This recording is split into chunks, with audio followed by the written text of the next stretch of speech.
Hey everybody, it's Rowan Dredge here. Welcome to 4Leaders TV. Really excited to have your company today with my friend and colleague Rebecca Christianson. We are going to talk about making millennial leaders. Can you believe that right now in the workforce, the oldest millennials are turning 40? I have friends that are turning 40 and they are at the head of the pack when it comes to millennial leaders and leadership, and they have significant careers and responsibilities already. But then at the other end, we're talking around the 20-year-old mark. And so we're talking about a large group of people that will make up a substantial amount of the workforce and the working population over the next 5 years. Beck's got some fantastic statistics and insights on that. Just before I bring Beck in, we are launching, my business partner, Mike Hardy and I, 4Leaders Global, our Leadership Accelerator. It is available to individuals and teams in a one-to-many approach. We do training and coaching online, virtually delivered. Applications are now open. It's a 6-session program, and it's designed to create leaders worth following so they can create culture worth reproducing. Let's bring Beck in and look forward to the conversation that we have with her. Hey, Beck, how you going? Hey, I'm tracking really well, thanks. The sun is out. This is a good thing, right?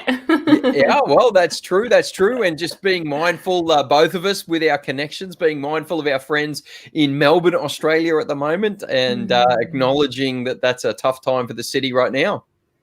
Yeah, absolutely. No, I've got lots of friends and family over there, and they're definitely doing it tough right now. So I hope the sun is shining over there for all those lovely Melbourneites as well that are listening. Yeah, let's hope so. Let's hope so. And I know that you've got friends globally, UK as well, and they're really interested in what you've got to say. But right from the very start, we have talked a lot about, and by we, I don't mean you and I mean the world in general and the people and culture and leadership pathways. We've talked a lot about the idea and the concept and the need to be ready for millennials. Help me and everybody listening understand, why do we still need to be making this a really important priority? Yeah, it's a really great question, and I do get asked that quite a lot. So a lot of people aren't actually aware that millennials, so as you said, or Gen Ys, they're actually regarded as the same cohort. We've got two labels that are given to us. They're actually currently 30 to 40% of the workforce right now.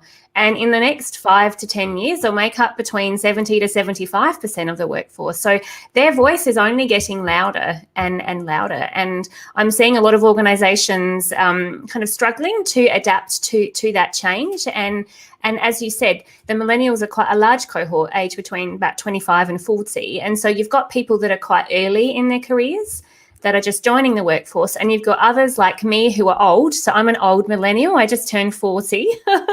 Congratulations. Well done. Yeah, thank you. So you're who I was talking about in the introduction, and I didn't even know, and I wasn't going to ask. So yeah. So I call myself an old millennial, and also I kind of jokingly call myself a millennial whisperer. So you have like horse whisperers, and so I feel like I'm quite able to translate the two, between millennials and also help leaders in organizations really understand how best to capitalize on the strengths of this group of people, because we have so many strengths. I know I'm a little bit biased, but I think we have a lot to offer the organization. And I think the conversation in the past has been a little bit negative. So it's been focusing around some of the frustrations and why millennials might be really hard or have some challenging characteristics in the workplace. But I really want to revisit this conversation and change the focus about how they can add a lot of value and end up being assets to organizations. So I'm on a bit of a mission to do that at the moment, Rowan. I love it. And I think it's an important crusade. Hence the conversation right out of the gate is, well, why does it matter? Why does it still matter? And we understand that that's the emerging workforce is coming. But with all significant demographic transitions, we've got to make those shifts. And I see it in I've got a couple of young kids, and I see how incredibly au fait they are with technology. They are true digital natives. They really understand everything about the way the world works. They've got no concept of television channels. They've just got ideas around television streams. And so, and quite frankly, because I'm their dad and a bit older, whether I think it's right or wrong actually doesn't matter. It just is. And that seems to come up a little bit along the way. And so you sit there right on that edge I like millennial whisperer. I think we'll stay with that. And because your people and culture background has allowed you to influence people significantly older with a significantly more experience than you, but also take the organization into the future. So just unpack that a little bit about how you've done that as a people and culture expert. Yeah, well, as you said, I've been a senior leader and exec in people and culture for quite a long time now. I've been in organisations where I've been the youngest and the youngest female to report to an executive. So when I was 30, so I've spent a long time, the last 10 years, working with people that are 10 to 15, 20 years older than me, and I've had some fabulous working relationships. And because I've worked in people and culture, you hear the good, the bad, and the ugly, right, about people issues. So you hear about everything that's going on in an organisation. And I found that I've had a lot of, senior leaders really struggle to understand how to engage and relate to their millennial workforce. And from my experience, I think the biggest barrier to engaging the millennial workforce and really capitalising on their strengths is not actually millennials themselves, like a lot of leaders would say, but it's actually the attitudes, as you alluded to, the attitudes towards millennials held by leaders. And let me prefix this by saying, there's a lot of fabulous leaders out there. So there's a lot of millennial leaders, and I've had some fabulous bosses who have been, much older than me and really been curious to understand what motivates and engages me. So, when I'm talking about leaders, I don't want to make sweeping judgments and assumptions, because we have some awesome leaders out there. But what I have found in the workplace is this a lot of negative commentary. And Ita Buttrose recently made some comments in the media. So she spoke at the UK Chamber and Commerce, and it was meant to be Chatham House rules, but someone broke those. And went to the media, but she made some criticisms around millennials, saying that they don't have resilience, they almost need hugging and need a lot of reassurance. And that's some of the rhetoric I've heard in the workplace. Other commentary I've heard from leaders might be, Rebecca, they just have such high expectations and they're so impatient. They're so vocal in the workplace.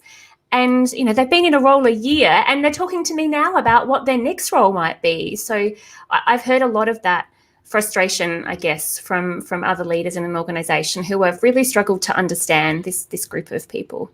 I think it's fair to say from the outset of this conversation that we almost need to speak in generalities, but we're not necessarily pointing the finger at anybody around this. What we're actually looking for is some sort of practice that is codified because it's not useful, or codified because it needs to become useful.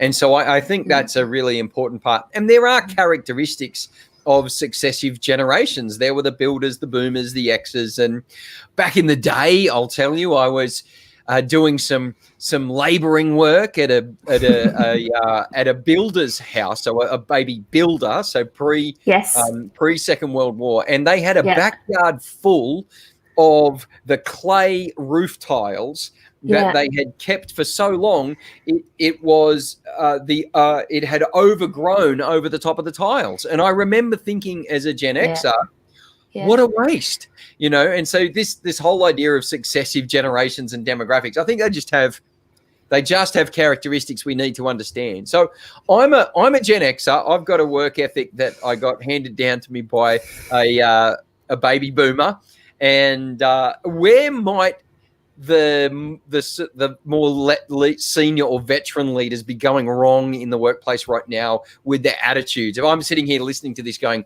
gosh, I've got all these new young people coming on board, what might I be doing that I don't even know about? Enlighten us.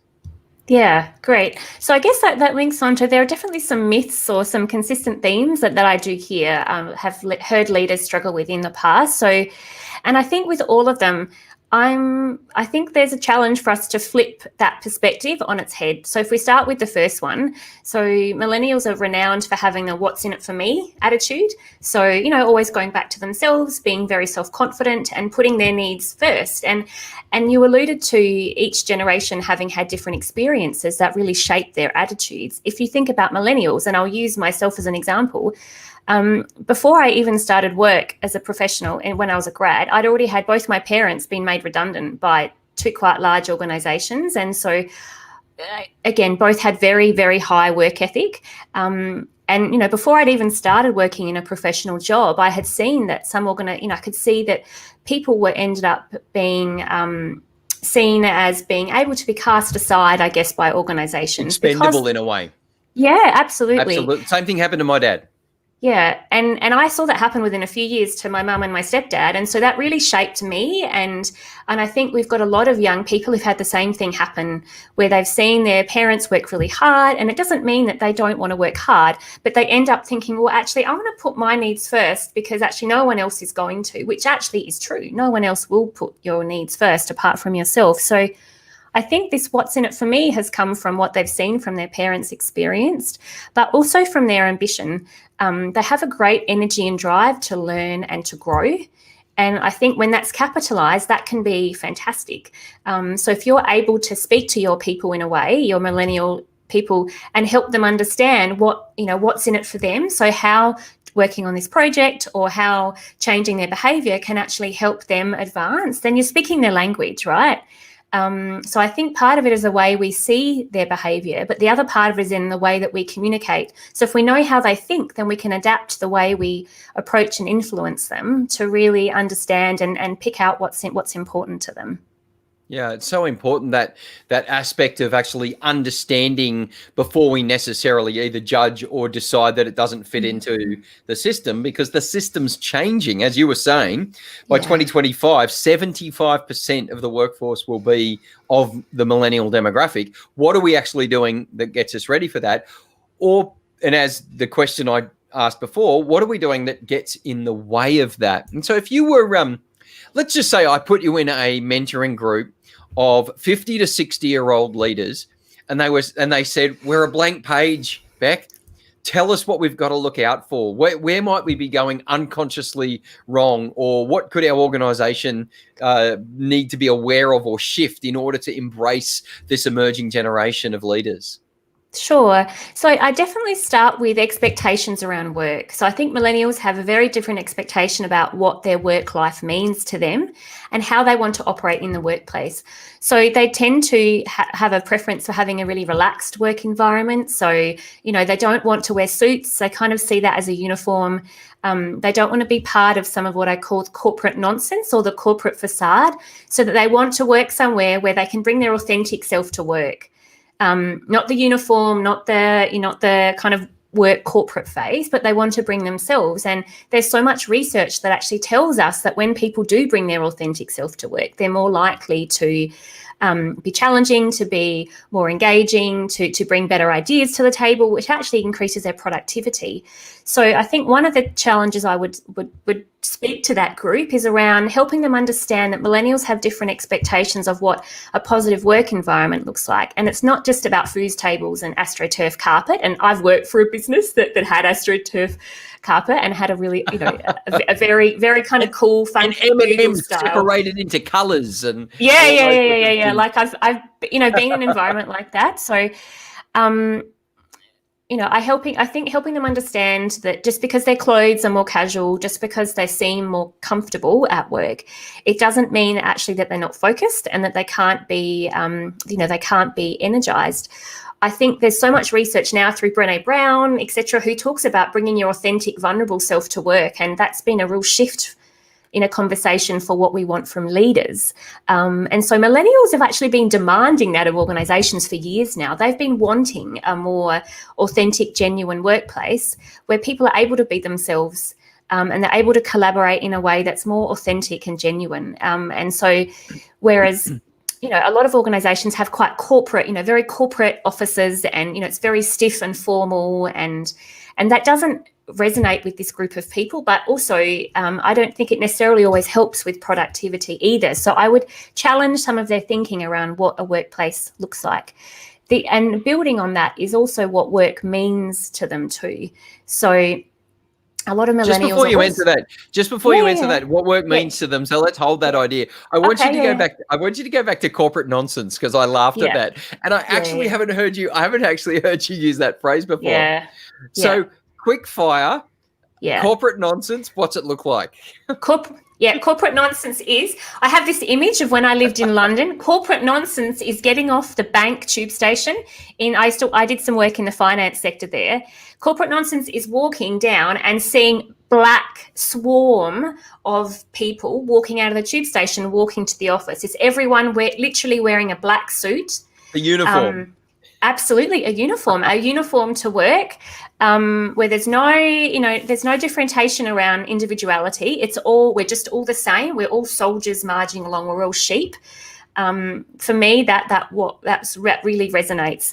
And in fact, after I worked, I loved working in the finance sector. Don't get me wrong, but after that, I actually never wore a suit again. And I made a conscious decision that I wanted to bring my authentic self to work through and show some of my personality, through some of what I wear.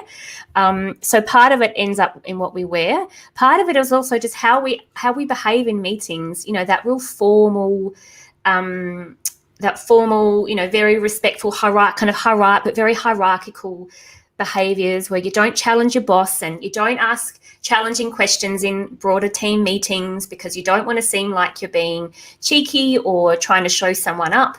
But what it leads to is actually groupthink. So when people are not actually able to authentically challenge, if they don't feel psychologically safe, then you don't get that richness of ideas.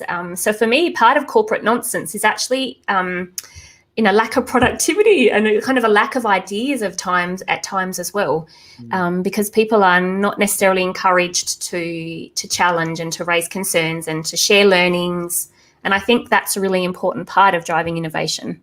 Yeah, and I think one of the things that I really appreciate about your thought leadership around this space is you're talking about making a pivot or making a shift on the characteristics of this demographic. So we can vilify them and say, well, you speak up, which means you're not respectful, or you want flexible workplaces, which means you're lazy, or you lean into vulnerability, an idea whose time has come, but really, that means you need a hug all the time. And you're actually saying, whoa, wait up. What we should be doing is understanding the characteristics of this demographic and then leaning into those and leveraging them for the benefit of the individual and the benefit of the organization and its mission. And you were talking about meaning and purpose around that before I jumped in around corporate nonsense. And so this whole idea of purpose and meaning, what does that look like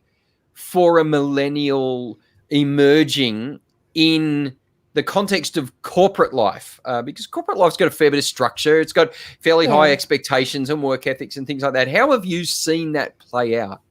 Yeah, sure. So I see it play out when, first of all, when millennials are actually shopping for an employer. And I don't use the term shopping lightly, that they actually have criteria and they're actually, it's not just about the job, but they really want to work for an organization that they feel like is socially conscious.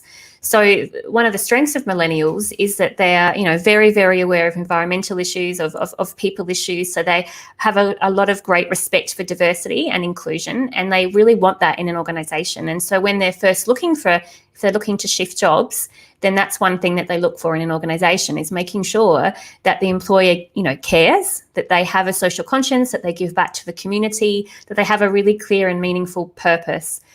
So I think, first of all, it comes to the type of organisation they want to work for. And then I think it comes in the type of work they do. So they do want meaningful work. And part of that is challenging meaningful work. So, they don't want to be given some, kind of small fry. And again, this is one of the criticisms they might get, is that they want high level work, even though they might be, younger or early in their career, but they want to know that their work is making a difference and it's able to help shift organizational culture or help improve customer service or create better products. So they really want to see that line of sight from what they do to what the organization does, and both need to be in parallel, and they both need to be really values focused. So one of the criticisms we get is around being too values focused or too idealistic, around the world, about the world. And yet, if we think about some of the corporate issues that we've even seen in Australia in the last few weeks, so when we've seen AMP who had some challenges. They promoted a person who had been known for sexually harassing female employees, and he got made CE, and he's just recently resigned. We've got another organisation.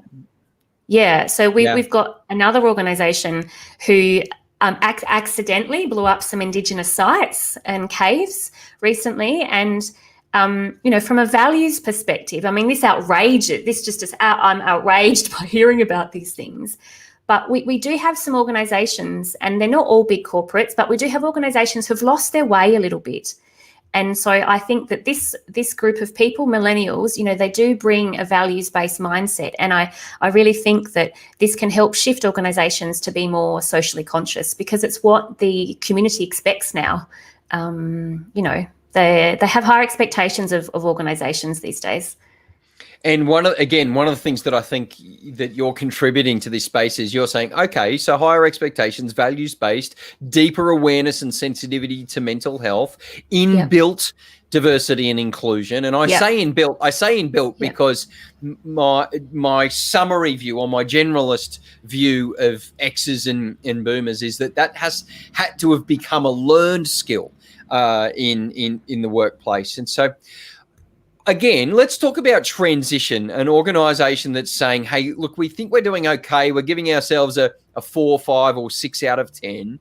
And I want to talk to somebody who's really good at this to help us actually not just get through the transition to 2025, but to actually thrive and be ready. So from an organizational perspective, what sort of things should we be considering, doing and looking out for to more fully engage our current millennial workforce, but actually be ready to embrace the increased numbers that's coming through? Yeah. So the first thing I think is to be able to really embrace the employee experience. And so essentially employee experience is stealing a lot of the great principles from customer experience. And so when you think about great customer experience, you would usually segment your customers, you would understand their needs and their behaviors, and then you would design bespoke solutions or products or services that would meet their needs. And organizations are very customer focused now. And if you take those principles and you can totally translate them to the workforce. So from an employee experience perspective, then you need to start segmenting your workforce and understanding truly what their needs and drivers are, not just what HR thinks they need or not just what leaders think they need, but actually asking them and then being able to basically make their job as easy as possible. And it's being able to design bespoke people solutions to meet their needs. And every organisation is a little bit different, but it's having a really strong, what I call people listening strategy. And it's usually not always through, it's usually not just through employee engagement surveys. I feel like employee engagement surveys have really got a little bit lost in the last few years because they ask too many questions, overwhelm, you get too much data, and leaders just don't know what to do with it. And then you have employees who are really frustrated because they feel like they're not listening. I'm telling you what I want, but you're not doing anything. So I think an employee listening strategy needs to be a lot simpler, and we're seeing that shift in it, moving away from engagement and moving to employee experience. So I think shifting that mindset around how we focus on what we focus on in the workplace, allowing it actually to come from what employees want. And that sounds really simple, but for some leaders, it can be really challenging. For some organizations, it can be challenging. So as we keep unpacking some of these things that organizations can do, I want to jump in and unpack in a bit more detail some of the things that you're saying. So a friend of mine once said that he just is written down saying, generation, the millennials or Gen Ys, they don't work for you, they work for themselves. And that's a little bit about what I'm picking up. And again, you're saying, okay, so if that's largely true, how do we leverage that as an organization? Yes. How do we actually make that part of our culture moving forward?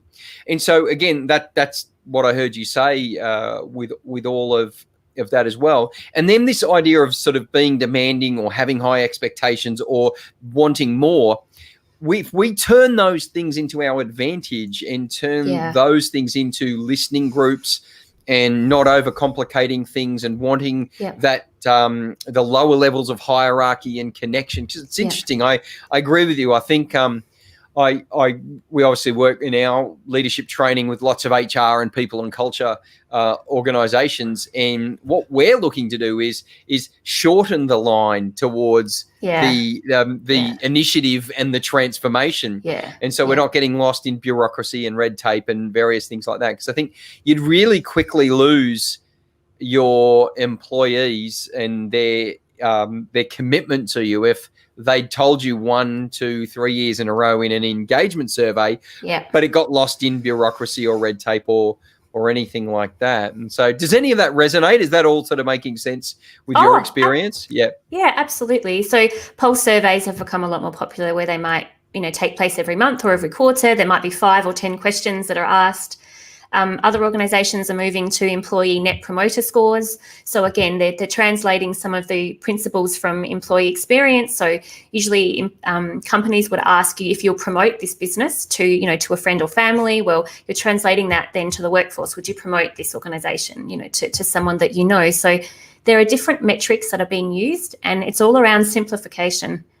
It's keeping it really simple, so anyone can understand the themes, and then being really practical about the solutions. And it's having both whole of organisational priorities, but also team priorities too.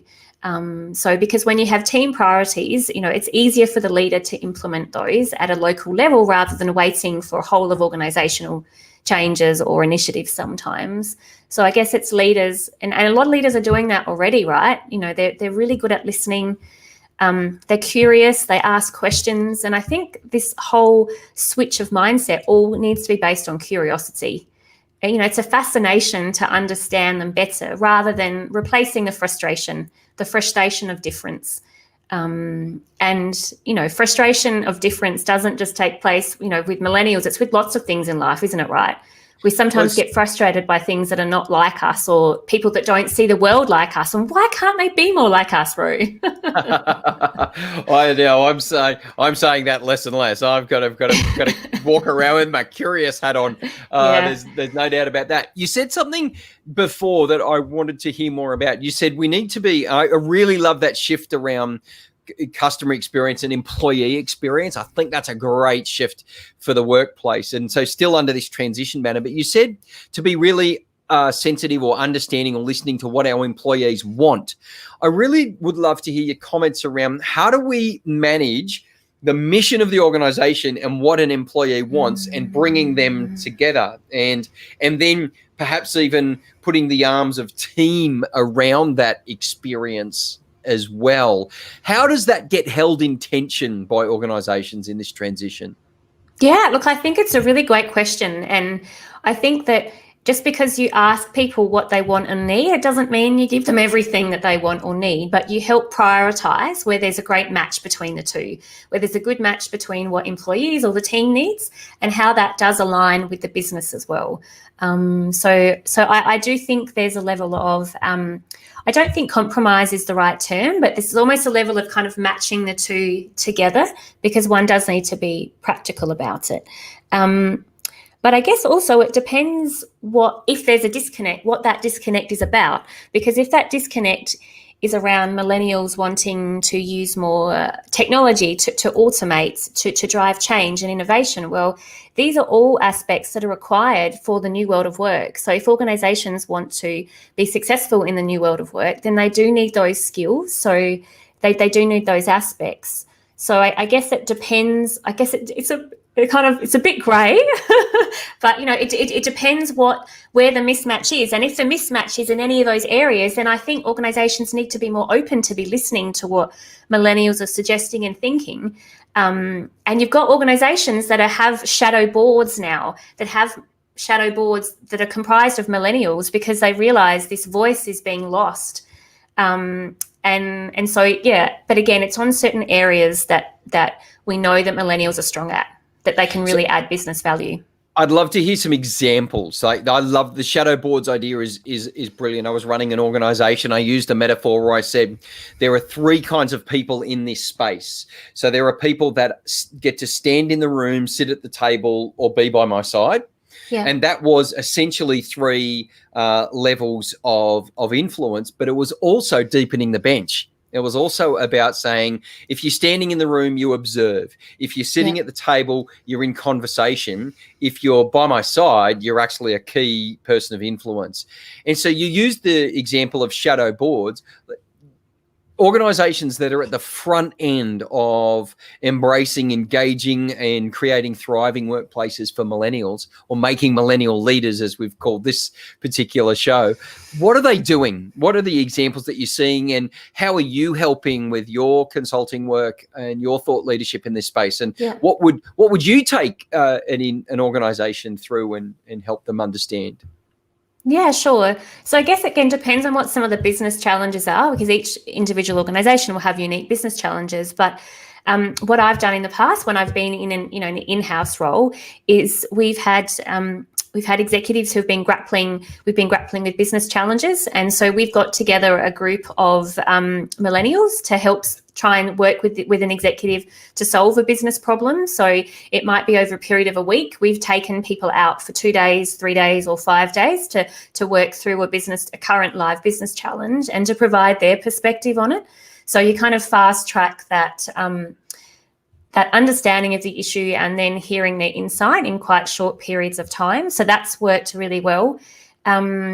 I've done it over longer periods of time with organisations too, where, again, you kind of have this thought leaders group, which is comprised of millennials across the organisation, across different functional areas that are a project team that are coming together to advise maybe a certain function on a particular new initiative. It might be around product design or understanding the customer base better.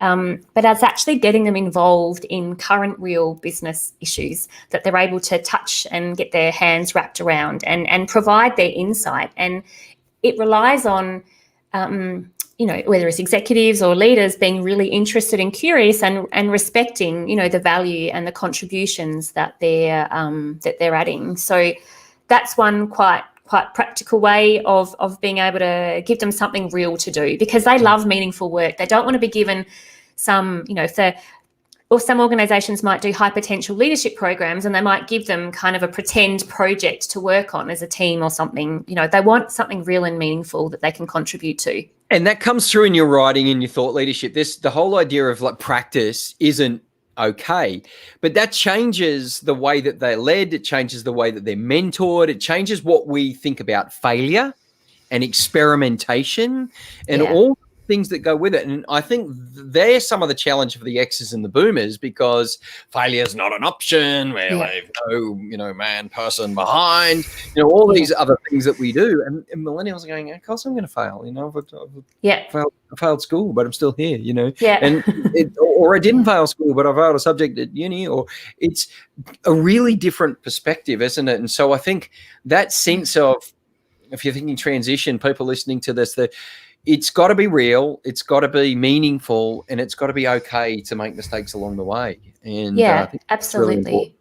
Really and I think there's also, in the last point I'd add is that it's okay, you need to expect them to have different views to you. So it needs to be okay to have diversity of thought. And we know that groupthink is the greatest barrier to organisational productivity and success. When you've got people who are thinking in the same way, because they're all come from similar backgrounds and similar experiences, and so respecting and seeing the value of diversity of thought is a really important part of engaging this group, and also about being able to help organisations evolve more broadly. Super important. So let's talk to millennials themselves. Like, as I said, the oldest are turning 40, and I've got a few of those, and you're one of those, a millennial whisperer. I work with some people, and they call me the leadership whisperer, which I'll take. I'll take it. Yeah, totally. I've got that this is what's going on, and my spidey senses they're telling me what's going on, and then they're 20 at the sort of younger end, and of coming through. So let's talk to millennials themselves. If, again, you had a group of millennials, you were mentoring them, or there was a developmental experience that they were going on and it was meaningful and valuable and flat, fast and free and all the various things that we talk about. If we were to really stretch millennials that were listening to this conversation, how would we lean in and say, hey, this is what we need you to be aware of. These are these are the spots that you'll grow into, or they could be a blind spot. Be aware of this. What would you say? Yeah, I'd say there are four main areas that I would give some advice. And when I design leadership programs or do coaching, with millennials as I do, then these are some of the areas I always focus on, because I do think they can be barriers. Because as I said, millennials are not perfect. They have their own development areas too, just like all of us, because none of us are perfect, right? We're all on our own leadership journey. So the first one I would say that's really important is to not undervalue your own emotional intelligence, and that is around knowing yourself really well. And from you and I, through our work experience, we start to see themes in the feedback that people give us over the years. We get to know ourselves well, and Daniel Goleman talks about EQ, or social intelligence now, and there are two important parts. So one is the intra, which is knowing kind of yourself inside. So it's knowing your strengths, your development areas, how you manage your own emotions, how you manage your frustration. I think frustration is usually one of the emotions that I see millennials exhibit a lot, because they get really frustrated at other people who are not able to move at pace like they do, or don't see the possibilities that they do. So I think the intra part's really important, and the inter, which is how you interact with others. So it's really understanding your impact on others. And to be able to do that, you really need to slow down conversations. You need to be able to work and influence better with people. You actually need to listen and understand what's important to them. And so millennials can make judgments as well about the people that they work with, just like the people that they work with make judgments about them too. So I think, EQ is really important, and millennials are in senior leadership roles much younger compared to their Gen X and baby boomers counterparts. And so they want to fast track their leadership development, but sometimes I think they bypass EQ. And I think that's a really important part. It's a building block to everything, right? Yeah, absolutely. And part of it comes with experience. Part of it comes with intentionality. Yeah. Part of it comes with somebody who's further down the track. And one of the characteristics of millennials is they appreciate the mentoring or coaching style of leadership. Yeah. And so taking that sense of care and consideration becomes really important. We can actually say, hey, this is how you might have responded to it at this point in time, but let's work towards this, and those sorts of things that go with it. So what else would you lean in and challenge emerging, challenge yourself? You absolutely. Millennial whisperer, that's... The second one is around their influencing skills, which I alluded to, and it does relate to EQ as well. So I said it's slowing down the conversation. It's being patient to understand other people, that they're different and they might take longer to take on the journey of change. The third one is around organizational savvy. And so it's fantastic that we are so values focused and we have our ideals, but I think it's being able to balance understanding that there's a bigger picture that we don't always know about. And sometimes I see some millennials kind of fighting an organization. They might fight a decision that's being made that they don't agree with, and they're continually voicing their disagreement or dissent. And again, I think that the thought that they bring, that diverse thought, is really valuable. But if you can see that the organisation is shifting and not going to go in the way that you believe, and if you think there's a gap, then instead of fighting the organisation, focus on being a part of the solution. And so that is trying to mitigate some of the risks or the gaps that you're seeing, that you're disagreeing with. The kind of the stop fighting and being part of the solution sometimes. Yeah, I use the phrase when I take people through this, like, we don't fight with each other, we fight for each other. Yes. And I think that could be a useful frame of reference there. That's actually good advice for all the generations in the workforce, isn't it? Like, we could be combative, or we could be consultative. That's the way forward. What was the fourth one? And the fourth one is around valuing role consolidation.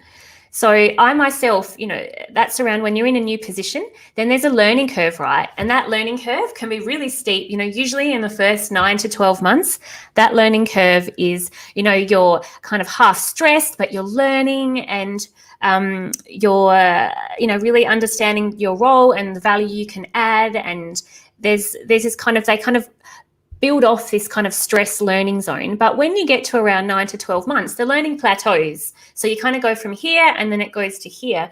And that's when they tend to, and I've myself felt like that at times too, around the 12-month mark is when you tend to get a little bit bored and you think, well, I've kind of nailed this role, and you start thinking about the next role. But actually what I think is important, and I've done this a lot of my work in the past, is helping them understand the value of role consolidation. And so once you're nailing the role and that learning curve has plateaued, you can actually offer coaching and mentoring to other people in your team. You can get involved in other cross-functional projects, which can increase your breadth and understanding. So it's being able just to see the value that you can get in staying in a role, for a slightly longer period of time. And you can build those really good foundational management and leadership skills. If you're not a leader and manager, you can coach other people in your team, you can mentor them, and that puts you in good stead for then when you want to be a future manager or leader too. So I guess it's just trying to pace yourself a little bit at times rather than kind of wanting to run off to the next role. But again, I can relate because I have felt like that at times, and I've been headhunted in the past at certain points at an 18-month or 2-year mark, and I've just thought, no, I know I've contributed a lot. How much more learning can I get? And then I take the next opportunity. So I really understand that, and I've done it myself. So there's a balance somewhere, I think, in that role consolidation piece. But it's a really smart reframe, and I loved your writing about that, because what it does is that you can perhaps even misunderstand the 12 to 18 month mark. So sure there's a plateau in learning and development, but if we then say, oh, it's because I'm not being given opportunities, or it's because the company doesn't value advancement, or it's because of any number of things. Or you're Gen X or Boomer and you're saying it's because they move around too much and they're flitty, or they're this or they're that. Yeah. And then we end up back where we started this conversation, which is what problems have we got. But if you see it as role consolidation, that changes everything. What do I learn while I'm here? Who can I reach out to? Where are the mentors? Where are the people? Yeah. I started life as a high school teacher, and there was a poster at the school that I taught at, and it said, it's amazing what you learn when you teach.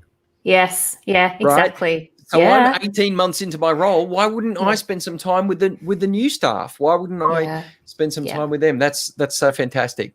So Beck, tell us a little bit about, as we land this conversation. Thank you so much. Just really respect your work and your writing and your thought leadership in this space. What sort of work do you do with organisations, and where can people find you? Yeah, sure. So the organisation I've set up is Thriving People. So for me, it's about helping organisations, leaders thrive. So I do work around executive coaching. I've got a range of coaching clients. I do have a lot of millennials that I'm coaching currently, but I do coach kind of a broader range of people. I said I've been an executive myself. So I've been there. I've been in senior leadership roles. I've worked for multinationals. It's a tough gig. So I think I bring a lot of value in the exec coaching space, but also do a lot of people and culture consulting work too. So I'm working with organisations to design and deliver leadership development programs for millennials. But again, I do that more broadly too. And I also have a big focus around helping reset people teams. So I've been a P&C exec in the past. So I'm really good at helping HR transformation and really helping them shift from the old paradigm of work to the new paradigm of work, which is focusing on the employee experience. And I do some other stuff too, but it's all good. It keeps me out of mischief. That does sound pretty comprehensive. If people want to find you, LinkedIn, what's the best way for people to get in contact with you? Yeah. So people can contact me through LinkedIn, or my website is thrivingpeople.com. Yeah, well I would love to hear from you, and it's been a pleasure as always to have a chat, Rose. So thank you so much for your time. It's so good. I really appreciate it. I'm just really grateful for your time, Rebecca. And it's just been great to catch up over these last several months, and respect your time in the corporate role and also now in your own thought leadership practice, which is really exciting.